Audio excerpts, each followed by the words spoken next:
오늘은 종교개혁 주일입니다. 다 함께 찬양하며 주일 예배를 드리겠습니다.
여호와께 감사하라. 그는 선하시며 그 인자하심이 영원함이로다. 신들 중에 뛰어난 하나님께 감사하라. 그 인자하심이 영원함이로다. 아멘. 인자하심이 영원하시며 우리의 선한 목자 되어주시는 하나님께 감사와 찬양을 올려드립니다. 이 시간 성령으로 충만케 하사 하나님의 말씀을 듣게 하여 주시고 예배를 통해 다시 하나님 앞에 바로 서는 거룩한 예배 되게 하여 주옵소서. 감사드리며 예수님의 이름으로 기도드립니다. 아멘. Oh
전능하신 아버지 하나님, 천지의 창조주를 믿습니다. 나는 그의 유일하신 아들 우리 주 예수 그리스도를 믿습니다.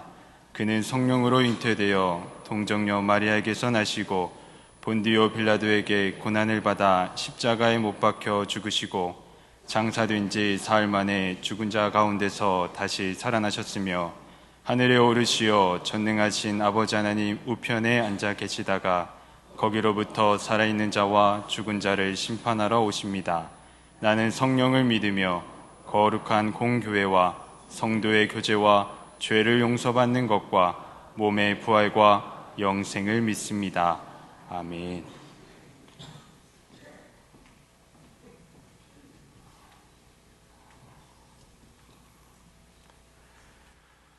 오늘도 살아계셔서 역사하시는 하나님, 우리 삶의 빛이시요 구원의 방패시요 승리의 깃발 되시는 영광의 주님을 찬양합니다.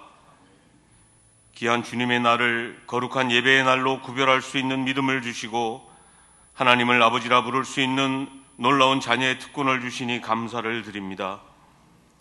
이 시간 우리의 마음을 다하고 뜻을 다하여 여호와 하나님의 이름을 높이며 찬양하기를 소망합니다.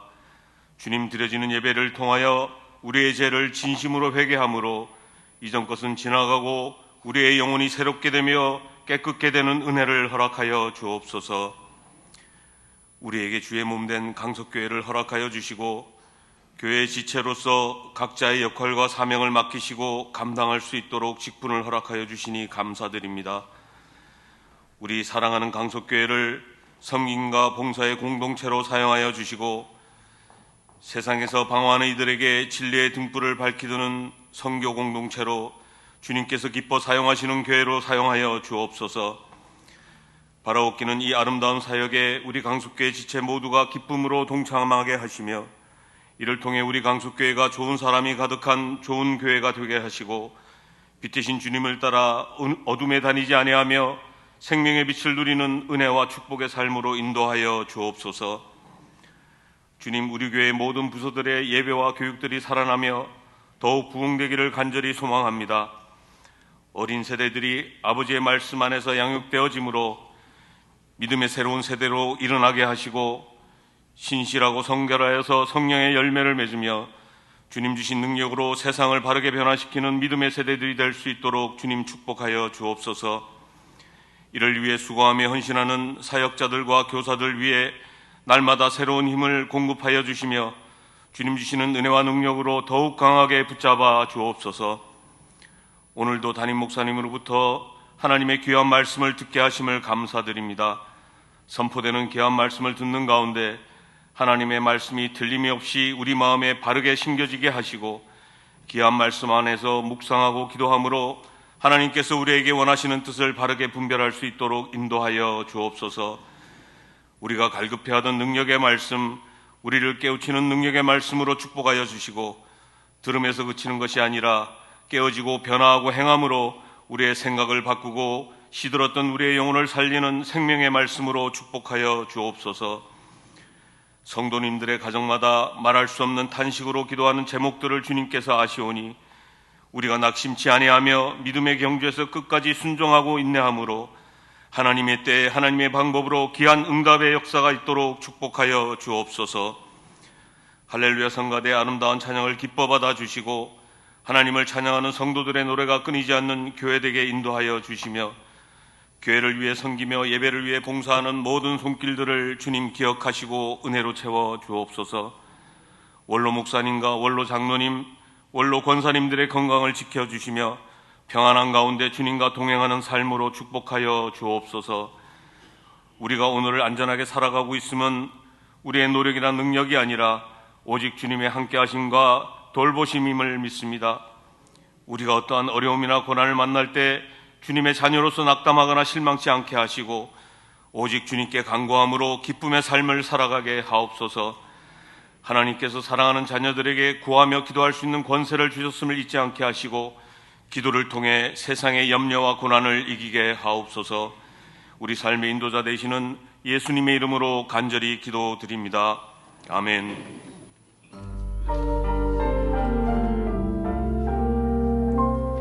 주여 우리 기도에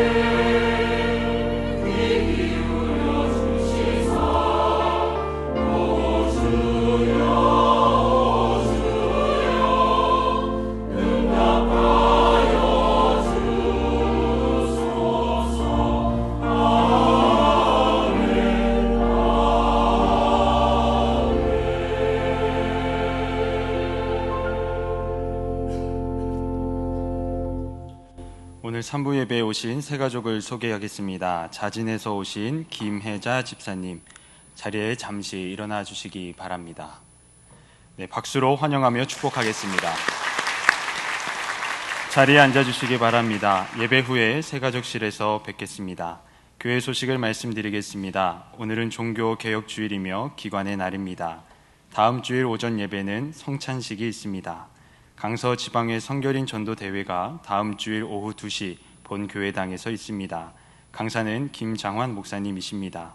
오전 예배부터 원활한 주차를 위하여 교회 가까이 거주하고 계신 성도님들께서는 대중교통을 이용해 주시기 바랍니다. 모임입니다. 연합구역 예배가 11월 3일 금요일 오전 11시 예루살렘 예배실에서 있습니다. 31일 화요일 구역 인도자 모임은 휴강합니다. 정기 당회가 다음 주일 오후 1시에 당회실에서 있습니다. 각 기관 원래회가 있습니다. 주보를 참고해 주시기 바랍니다. 알림입니다. 각 기관은 11월 셋째 주일까지 총회를 마치시고 11월 넷째 주일 26일까지 보고서를 사무실로 제출해 주시기 바랍니다. 보고 서식과 각 기관 명단은 사무실에 있습니다. 대입 수험생 명단이 로비에 준비되어 있습니다. 수험생들을 위해 기도해 주시기 바랍니다. 수능일은 11월 16일 목요일입니다. 주중 8호설 전도가 있습니다. 전도 담당과 시간은 주보를 참고해 주시기 바라며 많은 분들의 적극적인 참여를 바랍니다. 교우 소식입니다. 204구역 백영일 집사님, 최정화 집사님께서 결혼 기념에 감사하며 아름다운 꽃을 헌물하셨습니다. 123구역 이현정 권사님 가정에서 모친 장례를 은혜 중에 마치시고 오늘 예배에 참석하셨습니다. 잠시 자리에서 일어나셔서 인사해 주시겠습니다.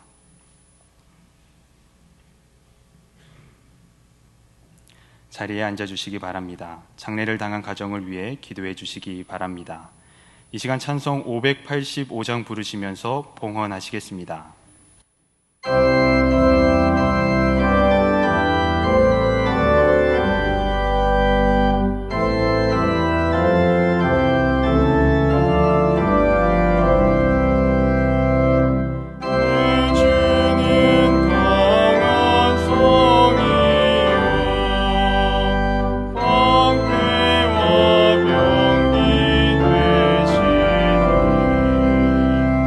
큰 환난에서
구원하셔서 그 영원한 나라를 우리에게 주시기를 기뻐하시는 하나님 아버지의 은혜와 사랑 진심으로 감사를 드립니다.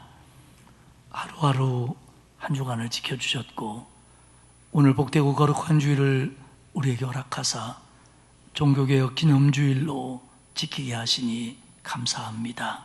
하나님, 우리 안에 있는 잘못된 신앙들, 바르지 못한 모습들 늘 고쳐가며 하나님 앞에 온전히 설 수 있는 저희들이 되도록 오늘도 은혜를 베풀어 주옵소서. 구원의 감격과 하나님 은혜에 감사하며 또 범사의 여러 가지 일들을 고마워하며 하나님 앞에 감사의 예물을 드립니다. 주일헌금을 바칩니다. 받으시옵소서. 그리고 드린 손길 위에 삶 속에 기쁨이 충만하게 하시옵소서. 10의 1조를 드립니다. 하나님 연락하시옵소서. 그리고 드린 손길들을 하나님 기억하사 복을 주사 영육이 형통하고 범사가 잘 되도록 하나님 책임져 주옵소서. 구제헌금, 장학헌금, 국내외 선교헌금도 드립니다. 하나님, 이물질 쓰여지고 보내지고 전해질 때에 하나님의 사업에 귀한 밑거름이 되게 하시고 한 영혼을 살리는데 아름답게 사용되게 하시옵소서. 아름다운 꽃고제물을 드리는 가정을 축복하셔서 가족 모두가 건강하며 그들의 삶이 꽃처럼 피어나도록 책임져 주옵소서. 서원헌금을 드리는 간절한 마음에 하나님 응답으로 갚아 주옵소서. 아버지 하나님, 전쟁, 재난, 기근, 사고 여러 가지 어려움들이 이 땅에 가득한데 하나님만이 바로잡으실 수 있고 고쳐주실 수 있는 줄 믿습니다. 특별히 전쟁으로 무고한 이들이 많은 생명을 잃고 있는데 하나님 그 땅에 긍휼을 베풀어 주옵소서. 하나님, 우리나라 하나님께서 붙들어 주시고 바른 길로 인도하여 주시며 우리 교회 질병으로 고통받는 이들, 노안 가운데 있는 분들, 부상당한 분들, 또 요양원의 가정에 있을 수밖에 없는 분들, 또 여러 가지 직장과 사업, 물질의 문제로 고통받는 이들, 마음의 여러 가지 짐으로 억압받는 사람들 하나님 기억해 주시고 그들의 모든 문제를 주님의 십자가 아래 내려놓게 하시고 주님 고쳐주시며 깨끗게 하시며 바로잡아 주시며 열어 주옵소서. 그래서 주님이 주시는 치유를 경험하게 하시고 주님이 주시는 형통을 경험하게 하시고 주님이 주시는 인도함을 따라가게 하옵소서. 특별히 우리의 자녀들, 우리 교회의 자녀들을 기억해 주셔서 그들의 앞날을 축복해 주시고 말씀으로 성장하고 말씀으로 이겨내게 하시되 진학의 문, 진급의 문, 취업의 문, 또 결혼의 문, 태의 문 여러 가지들을 하나님께서 열어 주옵소서. 아버지 하나님, 오늘 새롭게 등록한 우리 새 가족을 축복해 주시고 또 상을 마친 가정을 위로해 주옵소서. 하나님, 주중이면 토요일이면 주일이면 하나님 앞에 나와 예배하며 기도하며 이 모양 저 모양으로 헌신하는 모든 성도들에게 하늘문을 여시고 은혜를 내려 주옵소서. 이번 한 주간도 하나님이 지켜주시고 하나님이 보호해 주시고 하나님이 인도해 주옵소서. 이 예배를 통하여 우리에게 필요한 은혜를 주실 줄 믿으며 예수님 귀하신 이름으로 기도드리옵나이다. 아멘.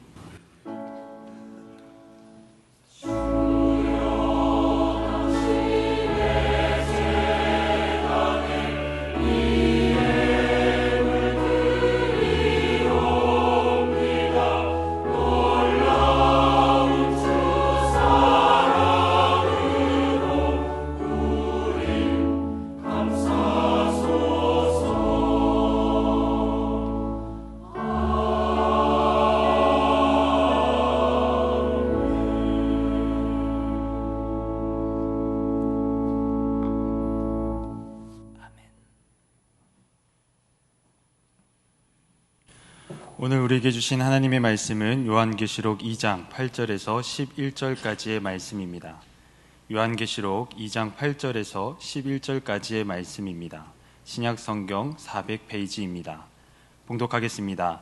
서머나 교회의 사자에게 편지하라. 처음이며 마지막이요 죽었다가 살아나신 이가 이르시되 내가 내 환난과 궁핍을 알거니와 실상은 내가 부요한 자니라. 자칭 유대인이라 하는 자들의 비방도 알거니와 실상은 유대인이 아니요 사탄의 회당이라.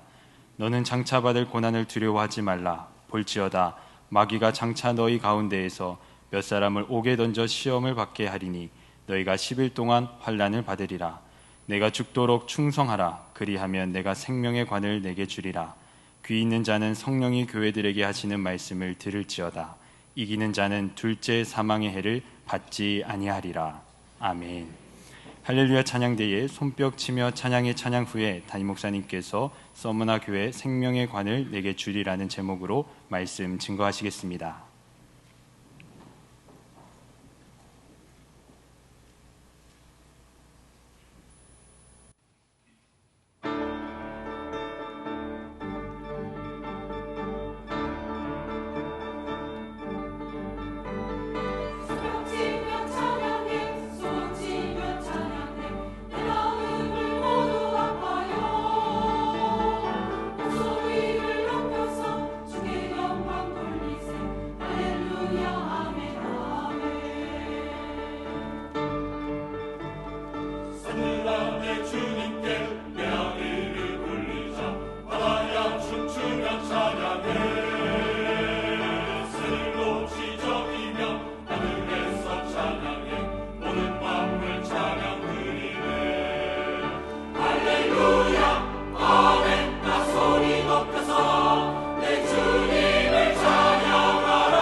귀하고 은혜스러운 찬양이었습니다. 고맙습니다.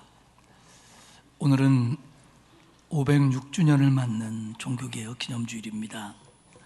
종교개혁은 우리가 잘 알고 있는 것처럼 가톨릭 교회의 사제요 독일 비텐베르크 대학의 성서신학 교수였던 마틴 루터가 당시 가톨릭 교회가 그리스도의 가르침에 벗어나는 교리를 가르치고 비신앙적인 일들을 행하고 있음을 지적하며 이를 바로잡고자 비텐베르크 대학 성당 정문에 95개 조의 반박문을 붙임으로 시작이 됐습니다. 루터는 이때 가톨릭 교회로부터 분리해서 개신교라고는 또 하나의 교회를 세울 생각이 추호도 없었습니다. 하지만 교황청은 루터의 건의에 대해서 성실하지 못했고 결국 대립을 하며 루터를 파문합니다. 그 결과 루터의 신앙과 가르침을 따르는 사람들은 가톨릭 교회와 분리돼서 프로테스탄트, 개신교회, 개혁교회를 이루어서 오늘에 이르게 되었습니다.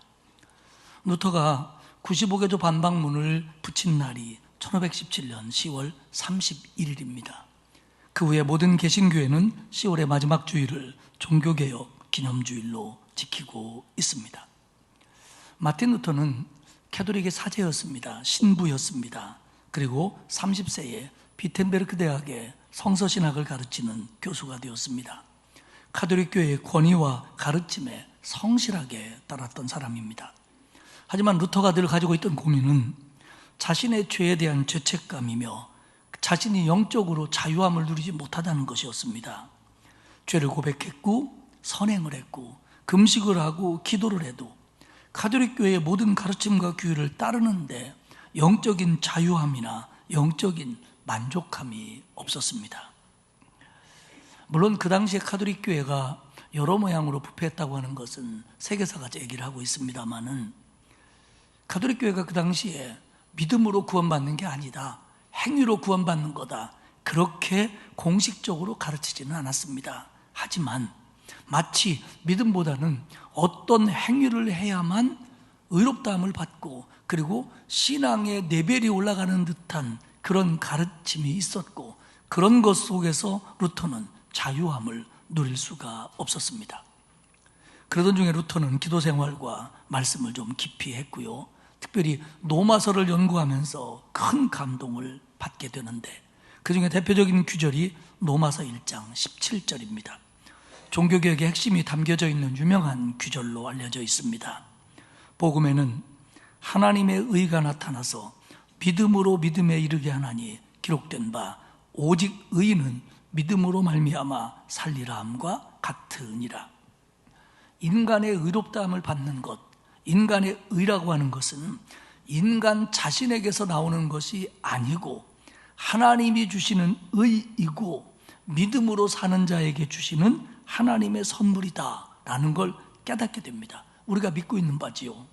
그러니까 하나님이 주시는 의는 하나님의 공의가 요구하는 모든 것들을, 그런 것들을 우리가 만족시켜 드릴 때 하나님의 의가 우리에게 임하는 게 아니고, 인간은 하나님이 원하는 공의를 이루어 드릴 사람이 아무도 없기 때문에, 그런데도 그 당시에 로마 가톨릭은 마치 무언가를 하면 그게 이루어질 것 같은 것처럼 가르쳤고, 루터는 해봐도 안 됐기 때문에 확신과 만족이 없었습니다. 하나님이 우리에게 주시는 의, 하나님이 나를 의롭다고 하시는 거, 그건 구원인데 결국 그건 하나님의 은혜로 우리에게 주어지는 거다. 그리고 이 의롭다 하심을 얻기 위한 길은, 그것 때문에 우리에게 요구하는 것은 믿음밖에 없다라는 걸 깨닫게 됩니다. 의롭다 하심, 믿음으로 얻어지는 하나님이 주신 은혜인 이 의, 그것은 사죄의 확신이고 구원이고 거듭남이고 영적 기쁨이었습니다. 그 당시에 많은 가톨릭 신자들은 뭔가를 해야만 그것을 얻을 수 있다라고 많은 사람들은 믿었고 생각을 했습니다. 뭔가를 해야 성취하고 그 후에 뭔가를 해야 하나님이 보상하신다. 그렇지만 루터는 그게 아니다는 걸 알았습니다. 지난 6월에 이탈리아 성지순례를 제가 다녀왔습니다. 그 중에서 그 스칼라 산타라고 하는 성계단 성당에 갔었습니다. 저희들이 로마에서 한 3일 이상을 머물렀는데 워낙 기독교 유적지가 많고 바티칸이라든지 카타콤베라든지 이런 데가 많아가지고 이 성당이 원래 순서에 빠져 있더라고요. 그래서 제가 건의를 해서 저는 목사로서 여기를 좀 꼭 보고 싶고 다른 목사님들도 아마 여기를 보셔야 될 겁니다. 그래갖고 일정을 좀 변경해서 이 성계단 성당을 갔었습니다. 이 성당은 정면에 들어가면 계단이 하나 있고요, 올라가는 계단이 있고 내려오는 계단이 있는데, 원래 이 계단이 그 예루살렘에 있던 것으로 예수님이 빌라도에게 재판을 받을 때 그 공관으로 올라갔던 계단으로 알려져 있습니다. 그런데 콘스탄티누스 황제의 어머니인 헬레나가 그것을 예루살렘에서 가져다가 로마 이 성당 안에 두었다고 전해집니다.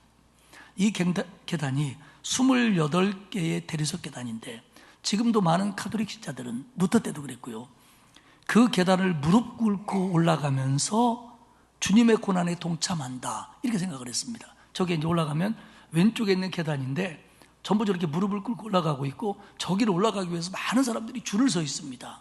근데 저게 대리석 계단인데 대리석도 사람들이 하도 올라가니까 닳기 때문에 지금은 저 계단을 나무로 쌓아놨습니다. 그래서 나무는 닳으면 바꾸고 원형은 보존하겠다는 거죠.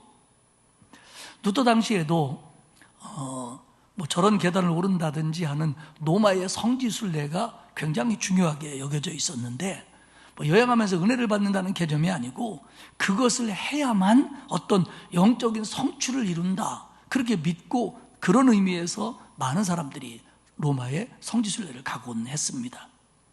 전해지는 얘기로는 루터도 이 계단을 오르면서 주님의 고난에 동참하려 했고, 과연 이런 신앙의 행위가 우리의 믿음을 자라나게 할까 고민했고, 이렇게 한다고 해서 하나님의 의가 우리에게 임하는 것은 아니다는 생각을 하고 중간에 내려왔다라고 전해집니다.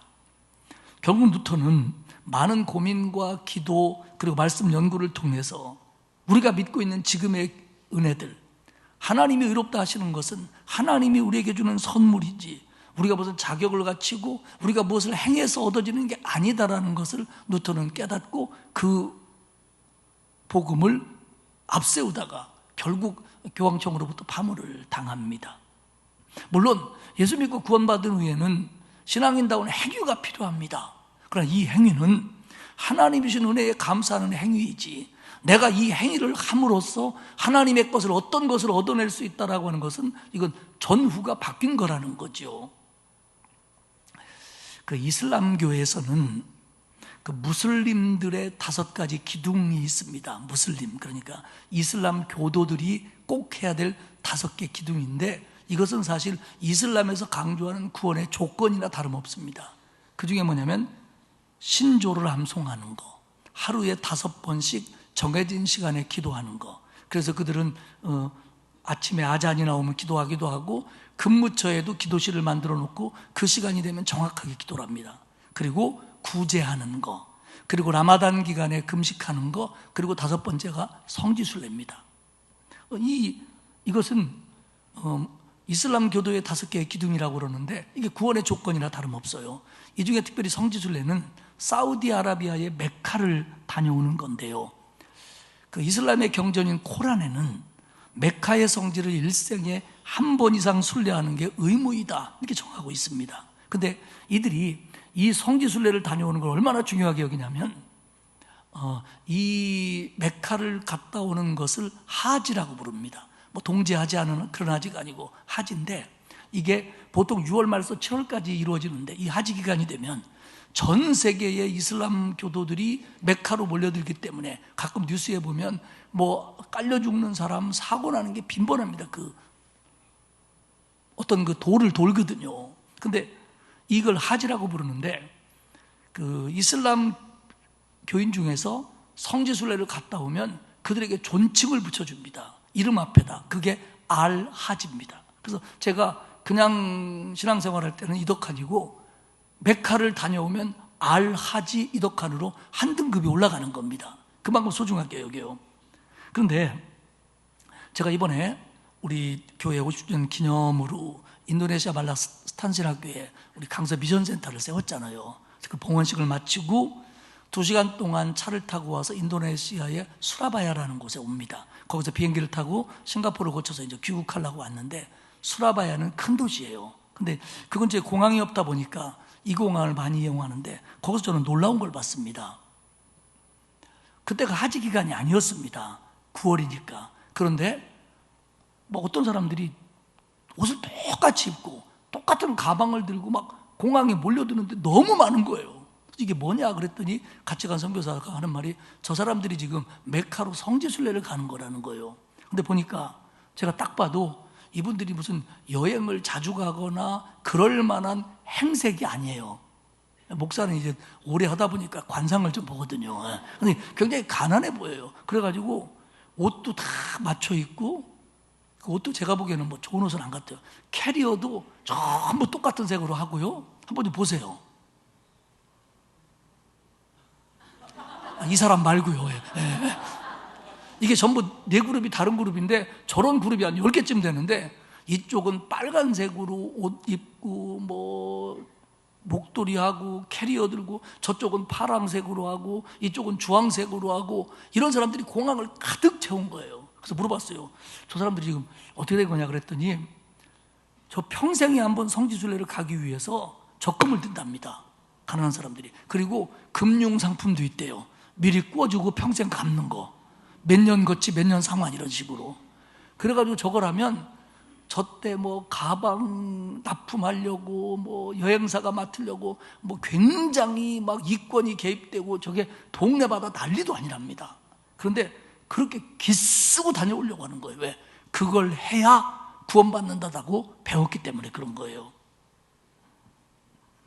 이슬람이 주장하는 5개의 기둥, 그들의 신조를 암송하고 하루에 5번씩 기도하고 라마단 기간에 금식을 하고 구제를 하고 성지순례를 다녀와야만 너희는 구원받는다 라는 가르침처럼 중세의 가톨릭은 뭔가를 해야 한다, 그렇게 하면 하나님이 이렇게 해주신다 라고 하는 행위와 행동을 강조했습니다. 그 중에는 교황청의 의도도 다분히 들어있습니다. 예를 들면 결국 루터가 저런 신앙으로 고민하다가 그 종교개혁이 발생되는 결정적인 이유 가운데 하나가 면죄부 판매입니다.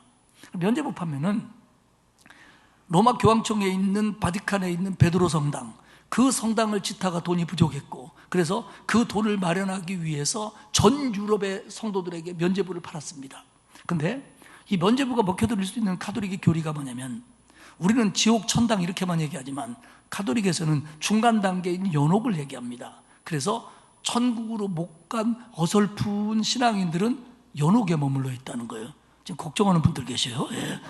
그런데 그 연옥에 있는 부모, 형제, 배우자를 위해서 내가 면죄부를 사면 그 면죄부를 사는 동전이 헌금함에 땡그랑 떨어지는 순간 그들의 영혼이 연옥에서 천국으로 옮겨간다, 이렇게 교황청이 가르쳤습니다. 그래서 많은 사람들이 면죄부를 산 거예요. 또 하나, 십자군 전쟁이라고 있습니다. 11세기에서 14세기까지 그 이슬람에 의해서 예루살렘이 빼앗겼기 때문에 그 빼앗긴 예루살렘을 찾자 하기 위해서 유럽의 많은 나라들이 중동의 이슬람들과 벌인 전쟁입니다. 근데 그때 그 십자군 전쟁을 시작하면서 교황 우르반 2세가 뭐라 했냐면, 이 십자군 전쟁에 참여하는 군인들은 지금까지 어떤 죄를 졌든지 모든 죄에서 사함을 받는다, 이렇게 가르쳤습니다. 이 십자군 전쟁에 참여하는 군인들은 어떤 죄를 졌어도, 무슨 죄를 졌어도 다 용서받는다, 그러니 참여해라. 그래가지고 이걸 믿고 많은 젊은이들이 십자군 전쟁에 가서 죽었습니다. 결국 우리의 교리나 신앙이라고 하는 것은 진리이신 하나님의 말씀의 바탕을 토대로 정립되는 겁니다. 그런데 이것이 그게 교회적인 것이든 개인적인 것이든 간에 이게 오류가 생기기도 하고요, 잘못 깨닫고 혹은 잘못하기도 합니다. 그렇게 되는 이유는 잘못 깨닫거나 욕심이 생기거나 교만해지거나 무지하거나 이런 것들이 원인입니다. 사람이니까, 또 사람이 해석하는 어떤 면에서의 교리니까 잘못될 수도 있습니다. 그리고 저도 여러분들 신앙생활하면서 잘못될 수 있습니다. 근데 중요한 건 뭐냐면 이 잘못된 걸 바로잡아야 된다는 거예요. 바로잡아야 된다는 거예요. 근데 신앙생활 하다 보면 우리가 잘못된 걸 바로잡는 게 그렇게 쉽지만은 않습니다. 또 저처럼 오래된 신자일수록 바로잡기가 더 어렵습니다. 왜? 내가 지금까지 신앙생활을 하는 게 맞는 것 같고 내가 뭐가 문제야, 내가 무슨 잘못이 있어, 이렇게 생각하기 쉽습니다. 그렇기 때문에 이런 교만이 가득하면 내 신앙이 잘못돼도 그것을 바로잡게 하려고는 하나님의 은혜가 임해도 내가 고치질 않는 겁니다. 하나님은 교회를 바로잡을 때, 우리를 바로잡으려고 할 때 그런 마음들을 주시고 은혜를 주시고 결국 내가 결단해야 되는데, 내가 교만하다 보면 이 결단이 안 되는 거예요. 결국 여러분, 루터가 일으킨 종교개혁도 그 당시에 로마 카톨릭이라고 하는 그 중세에 부패했던 교회를 하나님께서 바로잡으려고 하는 역사였습니다. 그리고 오늘 우리가 다루고 있는 이 소아시아 7교회, 아시아 7교회에 보내는 편지들도 그 아시아의 교회들을 격려하기도 하고 위로하기도 하지만 그들의 잘못된 신앙을 바로잡으려고 하는 베푸시는 하나님의 은혜라는 겁니다. 지난주에 말씀을 보면 우리 에베소 교회를 향한 말씀이었잖아요. 에베소 교회 성도들아, 내가 너희들의 행위를 안다, 수고를 한다, 인내를 안다, 분별력 있는 것도 안다 칭찬하셨습니다. 그런데 내가 너를 책망할 것이 있다. 그게 뭐냐면 너희가 처음 사랑을 버렸다. 이거 너희들 잘못된 거다. 이거 고쳐야 된다. 이거 바로잡아야 된다. 만약에 이거 안 고치면 너희 교회는 나하고 상관없는 교회가 된다. 이거 바로 안 잡으면 너하고 나하고는 상관없는 신자가 된다. 이 말씀입니다. 오늘 우리가 읽은 요한계시록 2장 8절에서 11절까지의 말씀은 아시아 7교회 중에 두 번째인 서머나 교회에 주신 말씀입니다. 감사하게도 서머나 교회는 뒤에 나오는 빌라델비아 교회와 더불어서 책망이 없고 칭찬만 들은 교회예요. 얼마나 하나님 마음에 맞는 교회였으면, 얼마나 교회의 주인이신 주님 마음에 쏙 드는 교회였으면 그 교회는 칭찬만 받았을까요? 저는 그런 욕심이 있습니다. 저도 여러분도 우리 교회 성도들도 다 하나님 앞에 설 텐데, 뭐 어떤 과정일지는 모릅니다만은 우리가 하나님 앞에 서는 날 우리가 강서성결교회 다닌 것만으로, 너 어디 교회 다녔냐? 예, 강서성결교회 다녔습니다. 그래, 그럼 너는 볼 것도 없어. 뭐 이런 교회, 이런 하나님이 기뻐하시는 교회, 이런 주님이 인정하시는 교회, 그런 교회가 되는 것이 저의 욕심 중에 하나고 또 그 마음이 간절합니다. 정말 저와 여러분이, 우리가 또 우리 다음 세대가, 그 다음 세대가 정말 이 교회를 건강하고 하나님이 기뻐하시는 좋은 교회로 더욱 만들어감을 통해서 우리 교회에 속한 모든 사람들이 하나님 앞에 서는 날 자랑스럽고 칭찬받는 그런 교회가 될 수 있도록 기도하며 힘쓰게 되기를 축복합니다. 서머나에 보낸 편지입니다. 서머나, 투르키의 서쪽, 에베소 북쪽에 있는 항구 도시입니다. 오늘은 그 터키에서 세 번째 큰 도시인 이즈미르가 된 도시인데요, 이게 그 당시로서는 아시아 지역에서 가장 아름다운 도시라고 평가를 받던 도시입니다. 이오니아인이라는 사람들이 세운 도시인데, 그래서 여기는 이오니아의 면류관이다, 아시아의 훈장이다, 이렇게 불렸어요. 아주 지중해성 기후로 따뜻하고요, 그러다 보니까 여러 나라가 탐냈습니다. 그래서 역사 속에서 여러 나라가 지배하다가 알렉산더의 그리스가 지배했고요, 그 다음에 노마가 이 서머나를 지배합니다.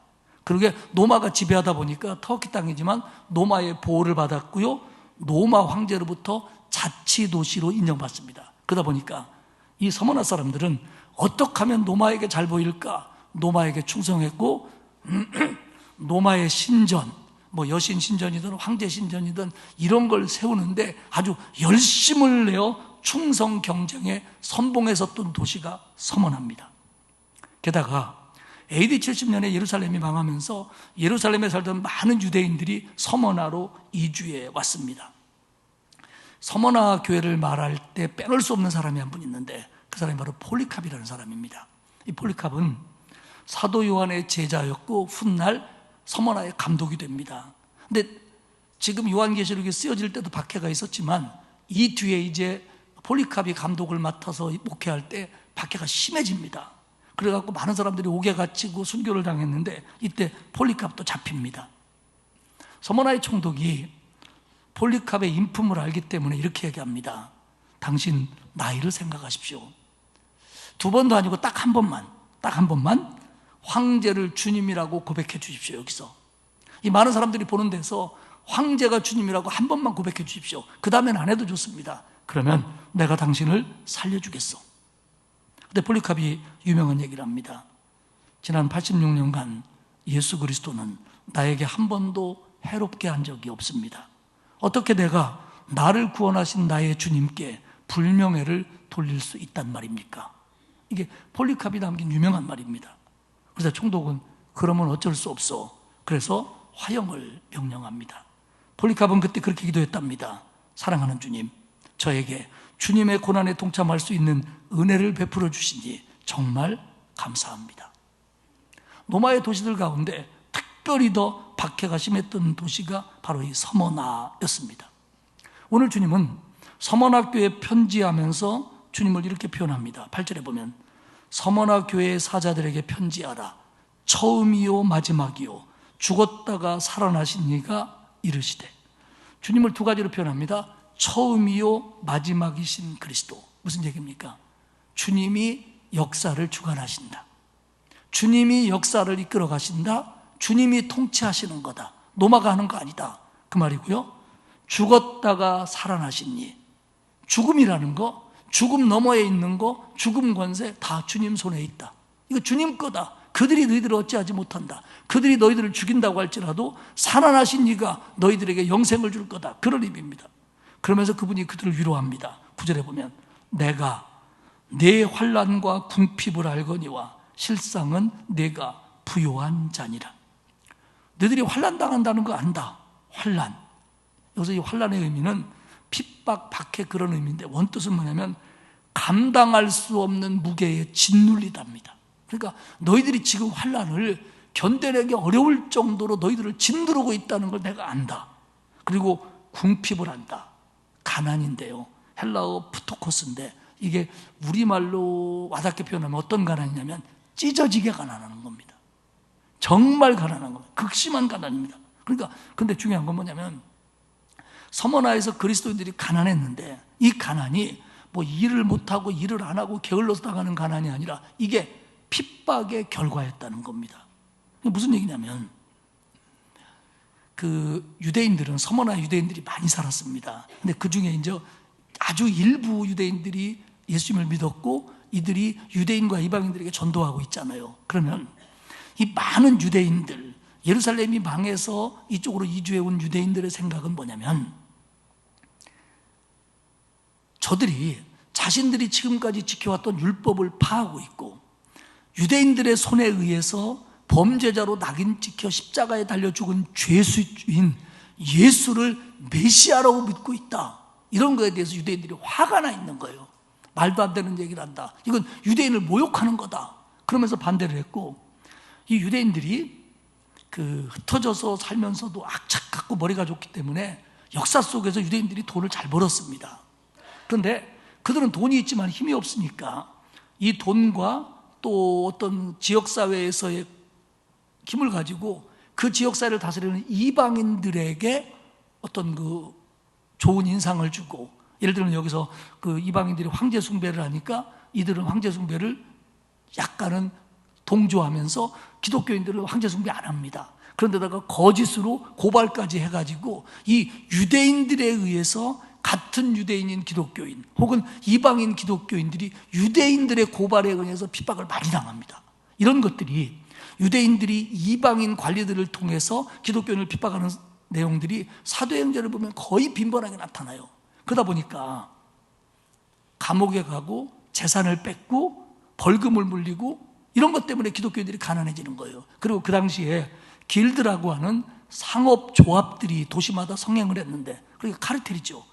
뭐 업자들끼리 모이고 이런 종목끼리 모이고 하는데 여기에 유대인들을 안 끼워주는 거예요. 그래서 팔아주지도 않고 사지도 않고 공급도 안 해주고 가지도 않고 그러니까 유대인은 사업을 해도 망하고 기독교인들은 직장도 들어갈 수 없고 남편은 감옥에 가 있고 이러다 보니까 가면 갈수록 그 핍박과 박해 속에서 가난해졌다는 겁니다. 근데 오늘 예수님 뭐라고 얘기하시냐면 그러나 실상은 너희가 부요한 자다. 부요한 자다. 네가 겉으로 볼 때는 궁핍하고 힘들게 살지만 영적으로는 네가 부요한 자다. 그러니까 세상이 주는 물질이 아니고 하나님 나라까지 이어지는 영원한 부요. 지금 세상이 얘기하는 저 핍박이라는 거, 가난이라는 거, 부라고 하는 거 어차피 끝까지 못 간다. 그러나 끝까지 갈 수 있는 부요가 너한테 있는 거다. 이렇게 예수님은 그들을 가르칩니다. 고린도후서 6장 10절에 보면 바울은 그리스도인들을 이렇게 평가합니다. 근심하는 자 같으나 항상 기뻐하고 가난한 자 같으나 많은 사람을 부요하게 하고 아무것도 없는 자 같으나 모든 것을 가진 자로다. 그러니까 그리스도인들은 지금 핍박받고 가난하고 힘들게 산다고 할지라도 진짜 기쁨이 있는 사람이고 오히려 남을 부요케 하는 사람이고 그리고 그들이 가질 수 없는 모든 것을 갖고 있는 사람이다. 이렇게 사도 바울은 성령이 주는 감동으로 기독교인을 표현했습니다. 오늘 주님도 말씀하십니다. 서만하신 자들아, 너네 짓누르는 환난이 너희들이 견딜 수 없는 고난이 있다는 거 안다. 그것 때문에 힘들고 가난하다는 것도 안다. 그러나 실상은 너희가 거기서 가장 부요한 자다. 9절 하반절에 보면 자칭 유대인을 하는 자들이 비방도 알거니와 실상은 유대인이 아니요 사단의 회당이라. 그러니까 유대인들이 자기들이 하나님의 백성인데 기독교인들이 하나님의 백성이라고 한다고, 이방인이 하나님의 백성이라고 한다고 저것들은 아니다라고 말하지만 주님은 뭐라고 하냐면 그들이 진짜 하나님의 백성이 아니다라는 얘기입니다. 오히려 사탄의 백성이라는 겁니다. 그러면서 10절에 권면과 약속을 하십니다. 너는 장차 받을 고난을 두려워하지 마라. 볼지어다 마귀가 장차 너희 가운데 몇 사람을 옥에 던져 시험을 받게 하리니 너희가 10일 동안 환난을 받으리라. 네가 죽도록 충성해라. 그리하면 내가 생명의 면류관을 네게 주리라. 이런 상황에서 서문학교에 주신 주님의 권면을 한마디로 두려워하지 말라는 겁니다. 너희들에게 오는 시련과 박해가 투옥으로 이어지고 고난으로 이어지고 순교로 이어지고 그렇게 가혹한 것으로 이어질 수 있다. 그런데 두려워하지 말아라. 왜? 그리스도는, 주님은 이런 박해를 이미 받으셨고 심지어 죽었지만 다시 살아나셔서 죽음을 이기신 분이기 때문이다. 그러니까 오늘 서문학교에 편지하면서 처음이요 마지막이신 그리스도, 죽었다가 살아나신 그리스도를 강조하는 게 뭐냐면 예수님도 십자가에 달려 죽으셨다. 그런데 그분이 죽음 권세를 이겼다. 너희에게 오는 고난과 박해가 죽음이라고 할지라도 주님과 더불어 너희들은 이겨낼 수 있다. 그리고 영생할 수 있다를 가르치는 겁니다. 마귀가 너희 몇 사람을 옥에 던져 고난을 받게 할 거다. 순교도 당하게 할 거다. 너희가 10일 동안 환난을 받으리라. 10일, 꼭 열흘이라는 게 아니라 한정된 기간이라는 겁니다. 끝날 날이 있다는 겁니다. 영원히 고난받는 거 아니라는 겁니다. 그러면서요, 뭐라고 얘기하시냐면 네가 죽도록 충성해라.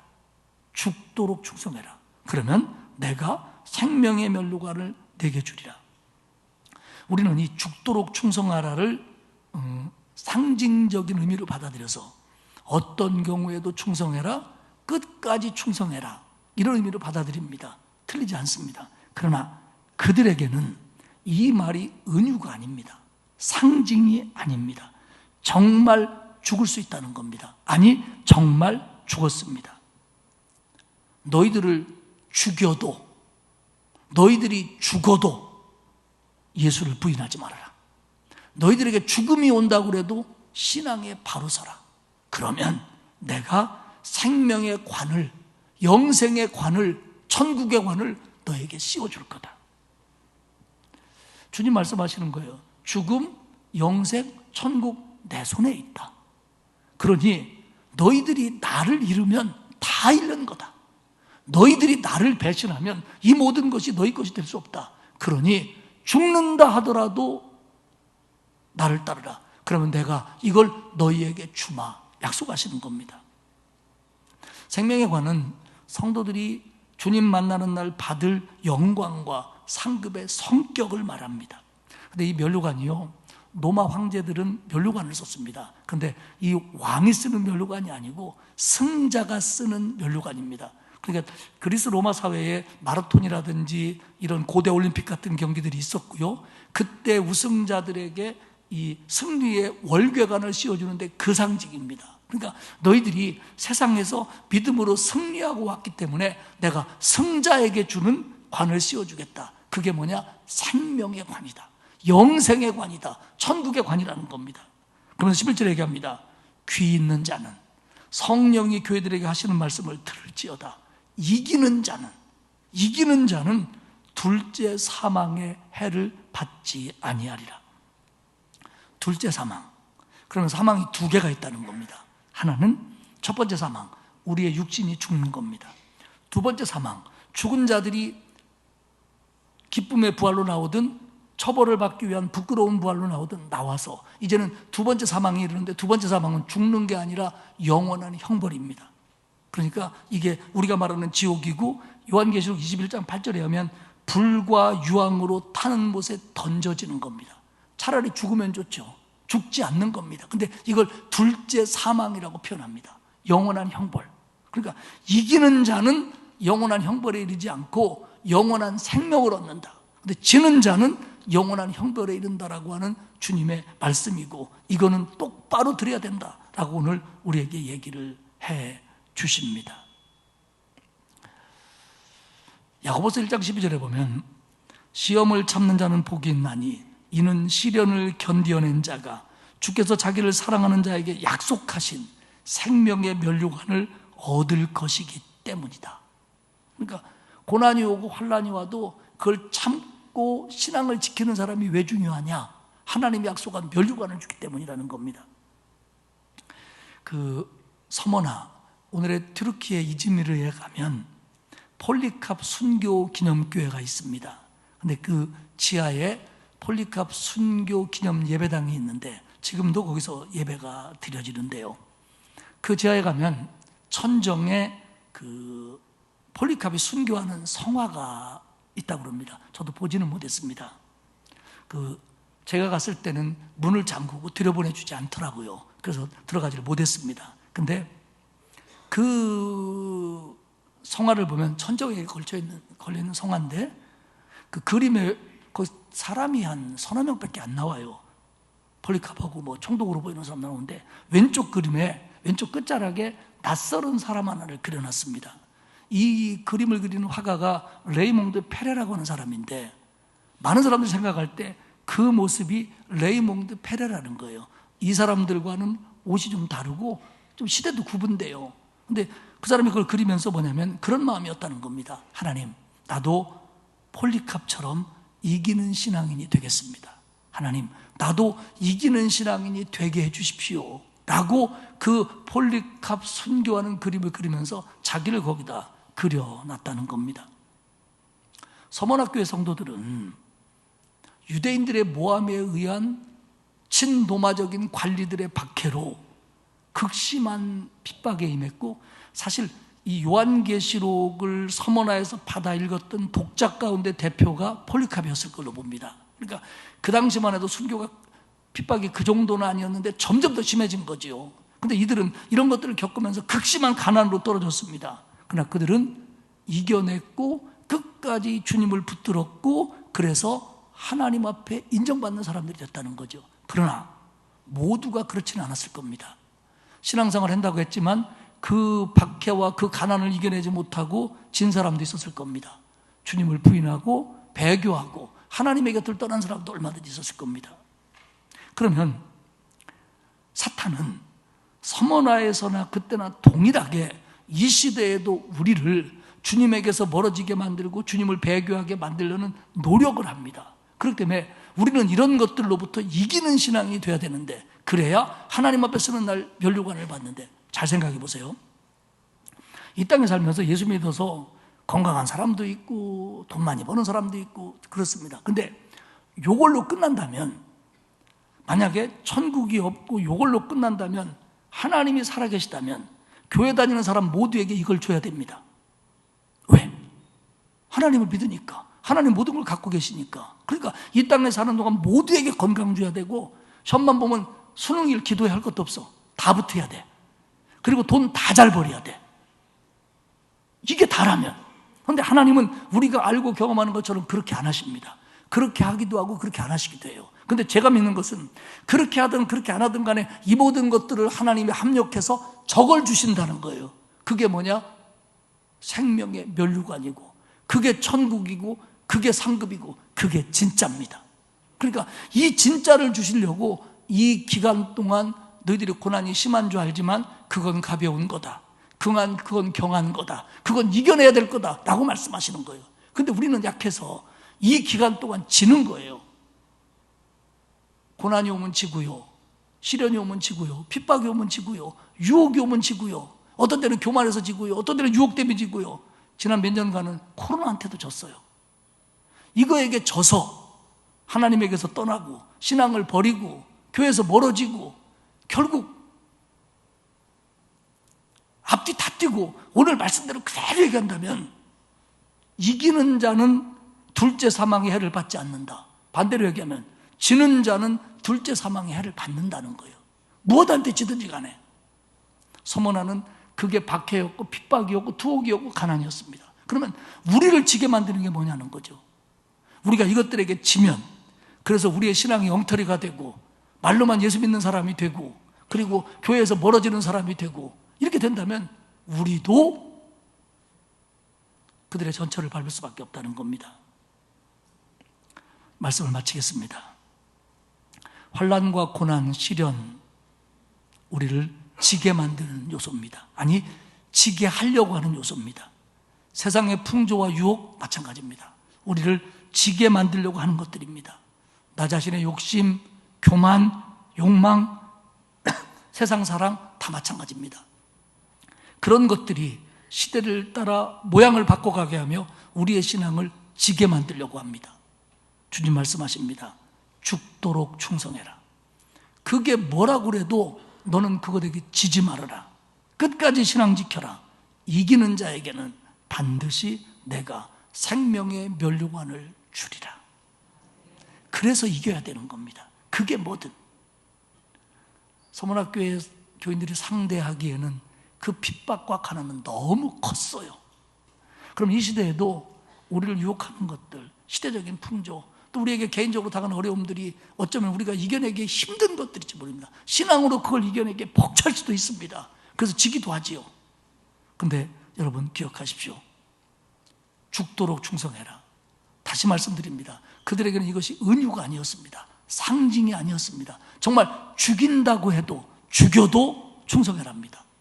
어떤 것보다도 주님을 사랑하고 바른 믿음이 되려고 노력하고 좋은 신앙이 되려고 애써서 주님 앞에 서는 날 부끄럽게가 아니라 떳떳, 표현이 좀 그렇습니다만 그래도 좀 자랑스럽게 그 면류관 받았을 수 있는 우리 모두가 될 수 있기를 주님의 이름으로 축복합니다. 하나님 감사합니다. 서문학교의 신자들이 그러했듯이 죽도록 충성했고 고난과 환난과 핍박과 순교와 가난까지 이겨냈음을 저희들이 보았습니다. 그러나 그들 중에 누군가는 졌을 테고 주님으로부터 멀어진 사람도 있었을 거라는 거 저희들이 압니다. 주님, 우리에게 주어진 인생을 이 시대에 살아가면서 우리를 지게 만드는 것들, 지도록 하려고 우리를 공격하는 것들에게 지지 않게 하옵소서. 어떤 상황이나 어려움이나 아픔이나 유혹이나 시련이나 풍조 속에서도 주님 바라보고 죽도록 충성하는, 주의 말씀만 소중한 가치로 알고 최선을 다하는, 승리하는 그리스도인들 다 되게 하옵소서. 그래서 주님 앞에 서는 날 기쁨으로 내게 면류관을 써주시는 주님 만나고 감사의 찬송을 부르는 우리가 되게 하옵소서. 감사드리며 예수님의 이름으로 기도합니다. 아멘. 492장 찬송하겠습니다.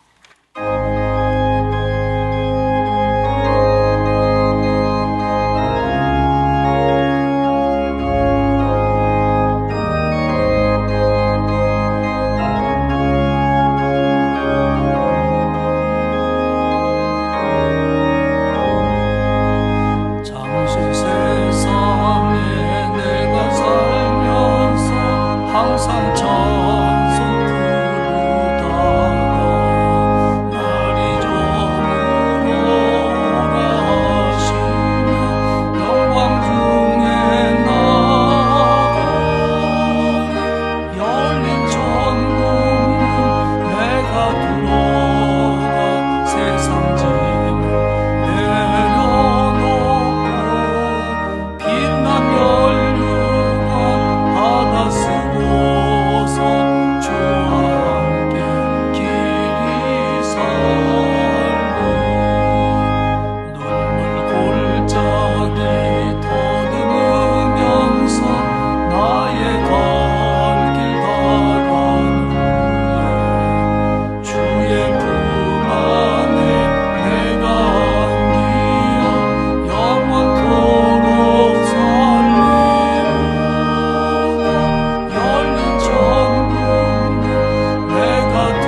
이제는